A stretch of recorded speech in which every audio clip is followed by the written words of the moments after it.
At the beginning of the 19th century, the world surrounding the Ottoman Empire was undergoing an unprecedented revolutionary transformation. Europe, after the violent upheavals of the French Revolution in the late 18th century, had entered a post-revolutionary era, where ideas of equality, liberty, and human rights not only toppled the ancient thrones of the Bourbon dynasty, but also spread like wildfire through Germany, Italy, and the Balkans. Revolts and nationalist movements began to erupt, shaking the old political structures based on feudalism and absolute monarchy. In the Balkans, peoples such as Serbia, Greece, Bulgaria, and Romania gradually awakened to a sense of national identity and self-determination, forming fervent revolutionary movements demanding independence and an end to Ottoman rule. These movements not only challenged the power of the empire, but also increased tensions between the European powers competing for influence in the region. Meanwhile, the first industrial revolution was taking place in Britain and France, transforming industrial cities into centers for the production of steel, coal, guns, warships, and consumer goods. The new technology not only created enormous economic power, but also became a lever for European empires to invade and dominate distant lands around the globe. European powers used this advanced technology to establish colonial empires and expand their political and economic influence, with the strategically important Balkan region not being out of sight. The Ottoman economy, which relied heavily on artisanal agriculture and an outdated feudal tax system, could not compete with the industrialized economies of the West. Economic stagnation made the empire increasingly dependent on foreign loans, leading to a spiral of debt and financial loss.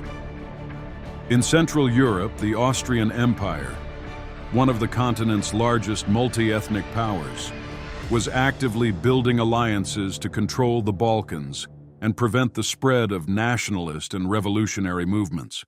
Meanwhile, the Russian Empire, with its ambition to become the official heir to the Byzantine Empire that had collapsed more than 4 centuries ago, made no secret of its intention to seize Constantinople, the symbol of Orthodox power, and expand its control southward to access the Mediterranean, one of the most important trade and strategic routes in the world at that time.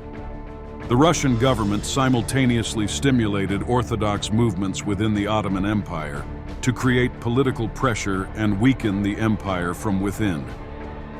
In that chaotic and competitive picture, the Ottoman Empire became a historical tumor that could no longer develop, but still existed precariously. They became a fat prey for the surrounding imperial ambitions. Each Western power had its scenario for the inevitable disintegration of the Ottoman Empire. Britain wanted to control the vital trade route through Egypt and the Suez Canal, the gateway to India and Asia. France aimed at North Africa with its ambitions to build new influence and colonies. And Russia aimed at Constantinople as the key point to expand its political and military power in the Mediterranean. In addition, European countries used diplomacy and supported nationalist forces and uprisings within the empire to pressure, divide, and suffocate Ottoman power from within. Secret societies, secret organizations, and westernized intellectual groups in the Balkans and even within the Ottoman Empire played a role in spreading revolutionary and nationalist ideas, contributing to the disintegration of the multi-ethnic Ottoman alliance. From the Hungarian frontier to the Mesopotamian plains, the Ottoman administrative apparatus had become a complex web of corruption and power struggles. Provincial governors, who had been entrusted with local governance, had transformed themselves into independent lords, exploiting resources and the state treasury as wedding gifts for their daughters, or as personal property for the Mandarin class. The army, the backbone of a mighty empire, was now a passive force, paid to not fight. Old generals were selected not on talent or strategy, but mainly on blood ties or huge bribes. Attempts at military reform, such as Western-style modernization, were often fiercely opposed by conservative factions in the court and the leadership, making the empire even more stagnant and backward. This stagnation not only stifled military and administrative institutions, but also extended to the cultural and social spheres. The Ottoman intelligentsia, despite its individuals who wanted to keep up with the times and proposed far-reaching reforms in education, law, and administration, was held back by the conservative theocracy. Orthodox culture and Sharia law still dominated every aspect of life, making innovation almost impossible to bud. At the same time, the empire's minorities, Armenians, Jews, other Muslim groups, were also subjected to discriminatory and unjust policies, which increased social tensions and gave further impetus to revolt. The decline of the Ottoman Empire did not come from a decisive battle, but from centuries of internal decay, wrapped in outdated pride and a habit of denying reality. While Europe was entering the century of industry, science, journalism, telegraphy, and nationalism, a wave of revolution, innovation, and modernization that swept away outdated institutions, the Ottoman Empire was still struggling to write its decrees in the language of theocratic authority, maintaining medieval fantasies of power and social order. What was more tragic was that the Ottomans lacked an elite that could lead the transformation. They had modern guns and artillery, but they did not have reformers with the courage, knowledge, and power to reorganize society, create a modern state, and most importantly, ensure their survival as they entered this period of transformation. While the great powers around them were making great strides, the Ottomans were a pale shadow of their former selves, struggling with growing internal pains and growing threats from without. But the worst of it did not come from the enemy. It came from the guardians of the empire. The Janissaries, the force that once shook Europe with the sound of war drums, had become a parasitic army, living off the memories of old glory and privilege. Beginning in the 14th century, this force was recruited from the Devshirme system, where thousands of Balkan Christian boys were captured, converted to Islam, and trained in closed barracks. No wives, no property, no homeland. They had only the empire, and they were loyal to only one person, the Sultan. With iron discipline and superior skills, the Janissaries became the vanguard of great conquests.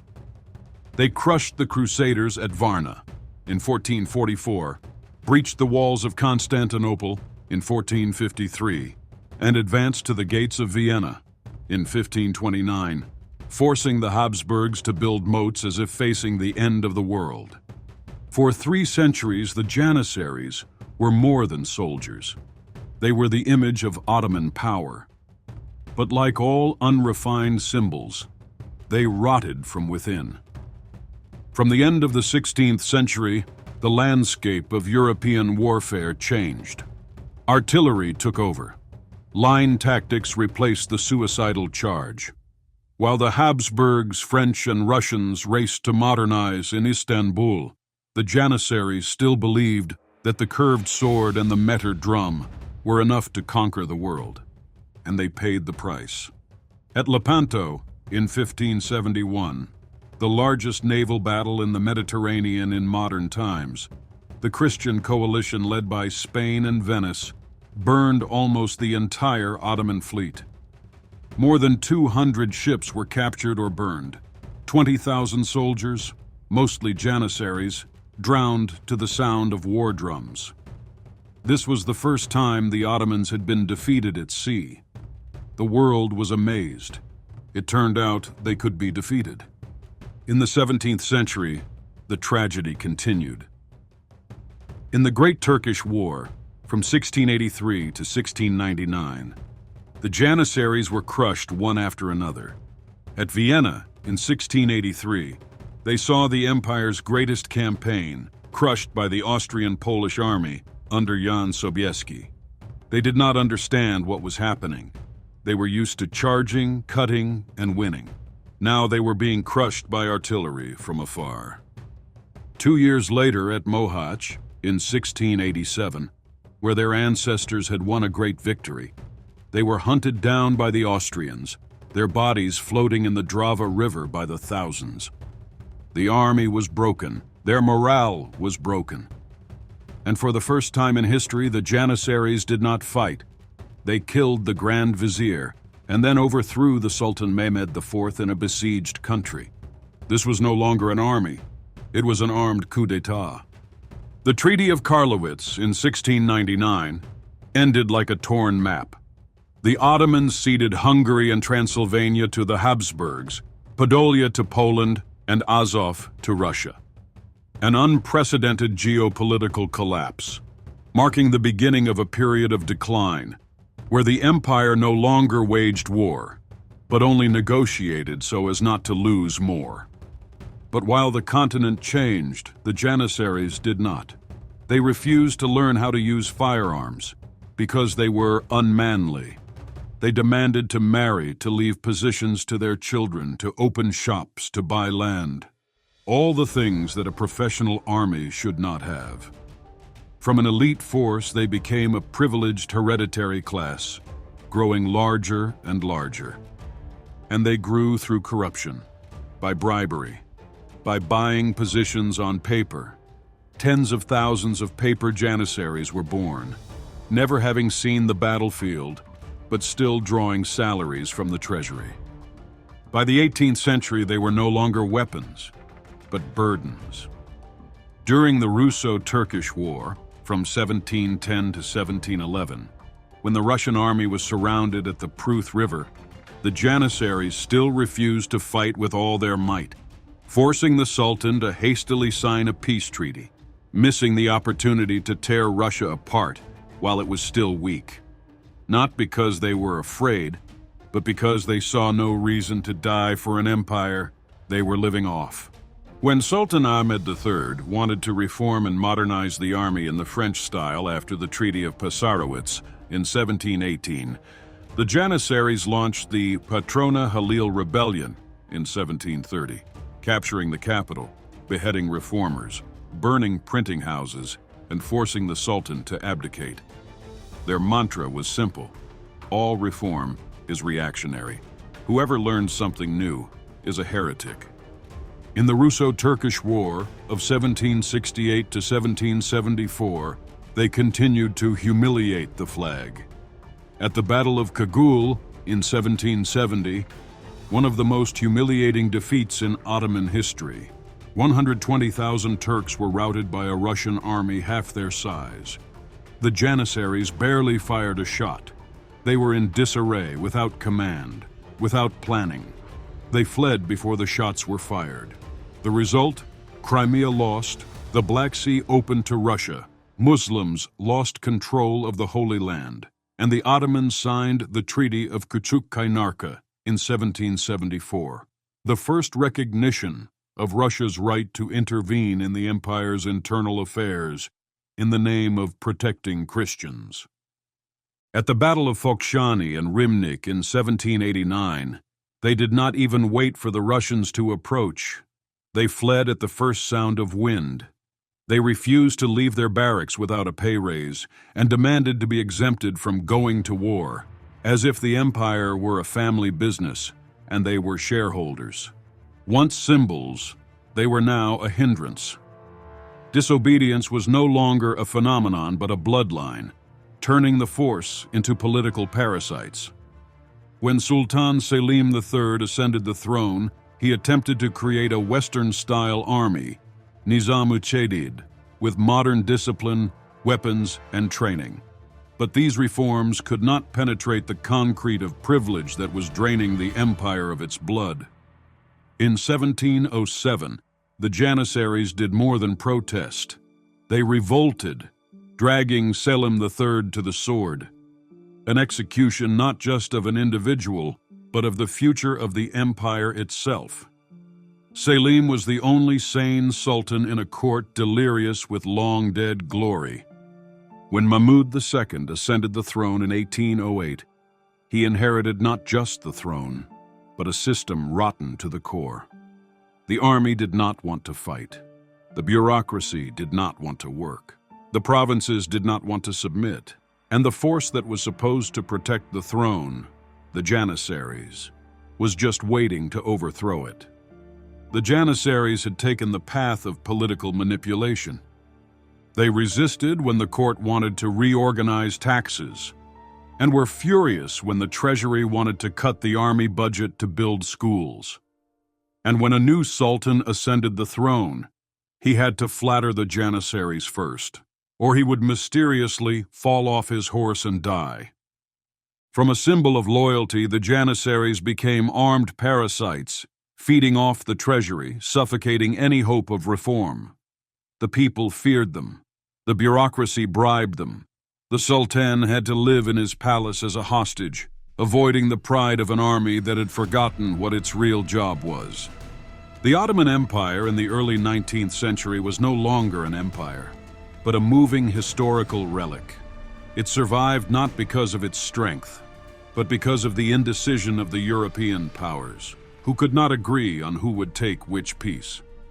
The question was no longer, when will the empire fall, but who will get the best piece from the geopolitical carnage? While the European states were building modern armies with officer academies, military theory, and industrial technology, the Ottomans were held back by an army that lived on memory and internal violence. This created a bitter paradox. The empire needed reform to revive. But reform would provoke rebellion from the Janissaries, and without reform, the empire would collapse. It was a vicious cycle that lasted for more than a century, paralyzing all attempts at modernization.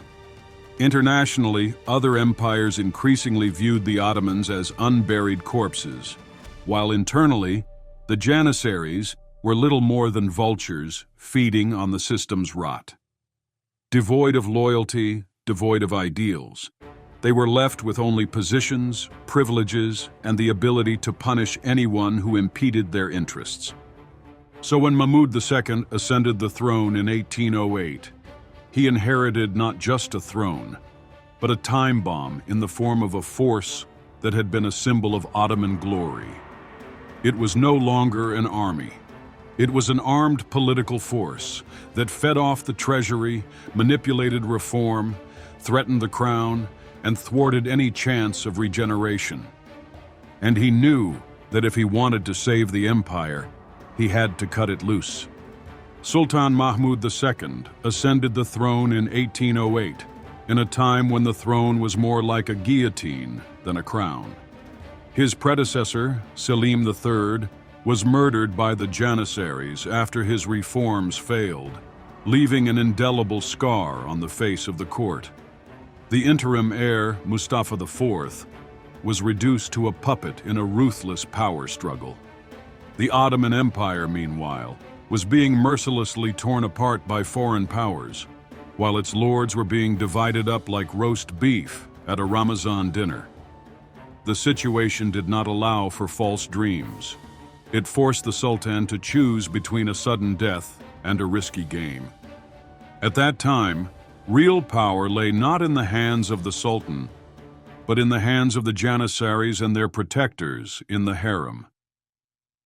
This truth hung over Mahmud's head from the very beginning of his ascension to the throne. He had no choice. If he failed to suppress the Janissaries, he would be the next corpse to be thrown down the palace well.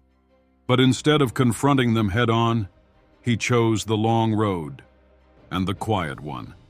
He did not hit the wall. He dug the foundation. First, Mahmud centralized power, gradually strangling the influence of the local lords, aka the Ayans, who lived outside the law and sucked the treasury like bloodthirsty leeches. At the same time, he quietly built a new apparatus, independent of the old forces, not bound by dogma, made up of young officials, progressive scholars, and Western-trained officers. This was not just a military revolution, but a revolution in thinking. in the system of administration, which anyone who had ever wanted to change the Ottomans had secretly dreamed of but dared not to carry out. Learning from the bloody defeat of Selim III, Mahmud did not openly challenge the Janissaries. He waited for them to make mistakes. He pretended that the reforms were just a few changes in protocol, a few new buildings, a few uniforms, while behind closed doors, a revolution was being programmed. His students were sent to Paris and Berlin, where they studied European science, mathematics, and military strategy, bringing with them not only knowledge but also innovative ideas and modern thinking. He had European books on mathematics, science, and military strategy translated, and selected officers based on ability, not bloodline, completely eliminating the old, oppressive and corrupt selection system. And most importantly, he secretly built a new army, small, discreet, but elite, with a name both beautiful and full of hidden meanings. Massacre Mansuri Muhammadiyeh, the victorious army of Muhammad. These were no longer the troops in kaftans shouting, "Allahu Akbar," and running away at the sight of Austrian artillery. The new army wore European-style uniforms, learned to shoot rifles, marched in straight lines, marched to the beat of synchronized drums, and was loyal to Mahmud. They were the dream of a rebirth that the Ottoman Empire had been waiting for a century, but for the Janissaries, they were a nightmare come true. Their arrival not only threatened the privileges of the Janissaries, but also directly challenged the power structure that the group had built over centuries, transforming them into a virtually unstoppable force within the empire. In 1826, news of the new army leaked out. The Janissaries were furious. They saw their thrones shaken, their privileges shattered, and most importantly, they saw an army that could replace them. They had no choice but to react violently. And as always, they did what they were accustomed to: rebel. They gathered at the Etmeydan training ground, demanding the disbandment of the new army, the execution of the reformers, and the overthrow of another sultan. But this time, Etmeydan was no longer a place of conditions. It was about to become a place of execution. On June 15, 1826, Istanbul awoke to the sound of artillery shelling the dawn sky. The Janissaries, as they had done for 3 centuries, had gathered in their barracks at the Etmeydan training grounds, confident that a roar would send the court into a state of trembling negotiation. But this time, Mahmud II did not want to negotiate. He did not need another Selim III. He had been preparing for this day for nearly 20 years. The newly trained soldiers were ready and ordered to fire. The imperial artillery, under the command of Western-trained officers, surrounded the Janissary camp. And then, at Mahmud's command, the guns roared. The once proud symbol of Ottoman power was reduced to a sea of fire. Gunpowder stores exploded. The Janissary flags burned. Those who survived the first barrage were either killed on the spot or pursued through the city. No one was spared. Fall was not an option, but victory was no longer a possibility. In the following days, searches were carried out across Istanbul. Anyone who had ever had any contact with the Janissaries, whether soldiers, agents, or simply family members, was arrested or executed. The Bektashi order, a religious sect closely associated with the Janissaries, was not spared. Monasteries were closed, property confiscated, monks exiled or forced to return to secular life. In less than a week, a force that had once numbered more than 100,000, that had been the backbone of the campaigns of conquest in Europe, that had held the power of life and death in Ottoman internal affairs, had been erased from history, not by compromise, but by the firepower and cold determination of a sultan who had waited half his life for this day.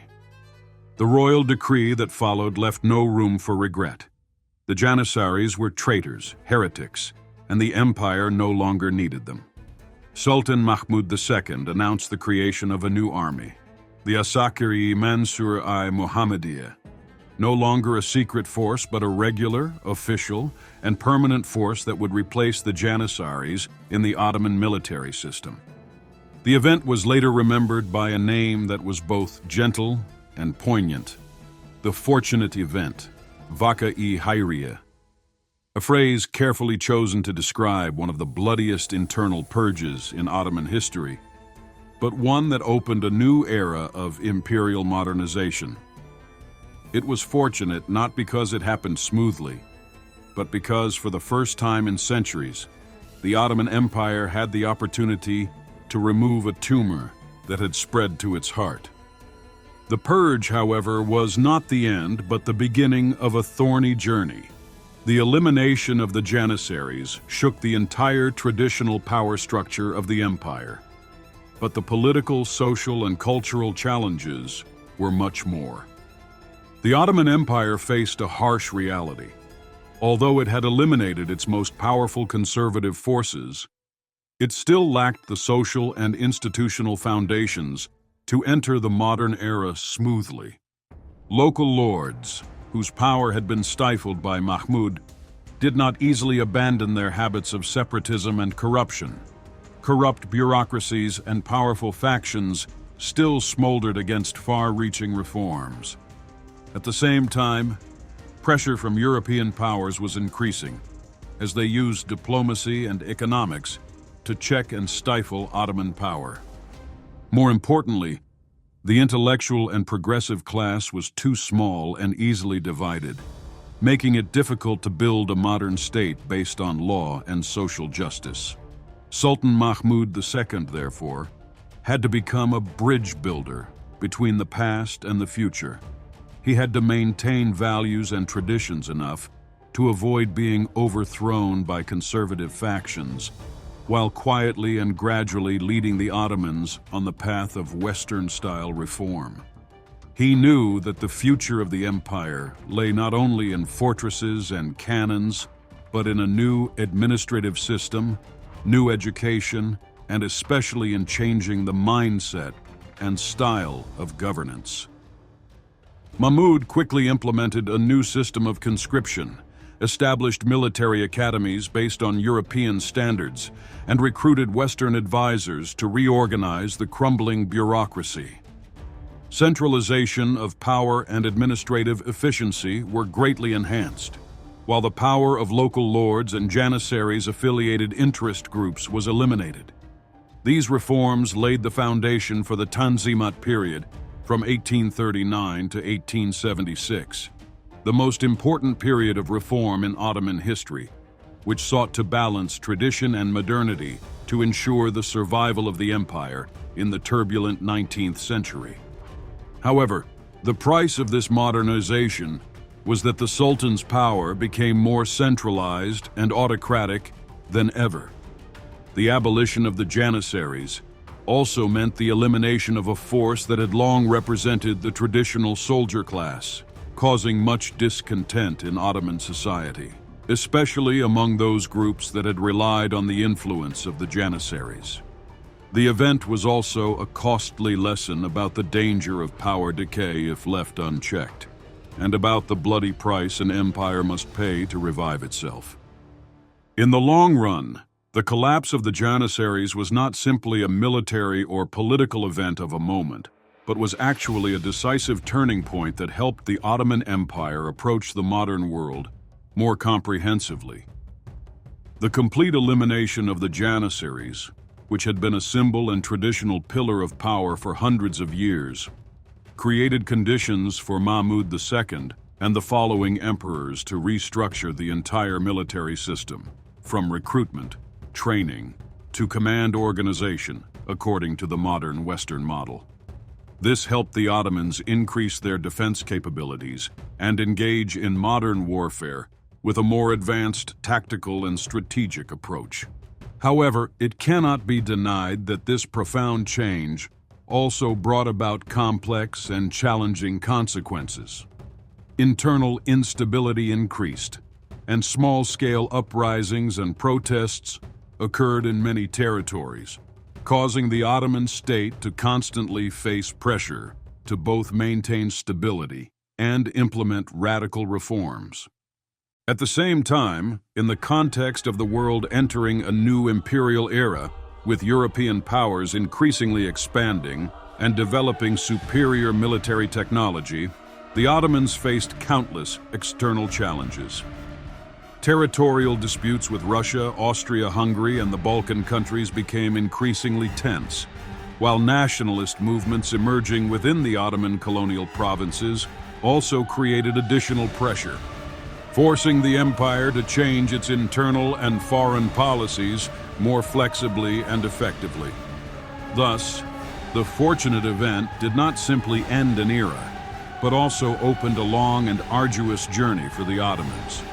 From rebuilding the state apparatus, strengthening the army, implementing administrative and legal reforms during the Tanzimat period, to the last-ditch efforts to defend their survival against the increasingly powerful waves of political, social, and military upheavals in the 19th and early 20th centuries. Despite these important advances, the Ottomans eventually faced inevitable decline, leading to their collapse after World War I. But the legacy of modernization that began with the elimination of the Janissaries remains marked in the history of the empire. Thanks for sticking around till the end. Your loyalty would make any medieval king weep with joy. Until next time, stay curious, ask dangerously bold questions, and keep digging up the delicious dirt history tried to bury. We'll meet again in the next episode.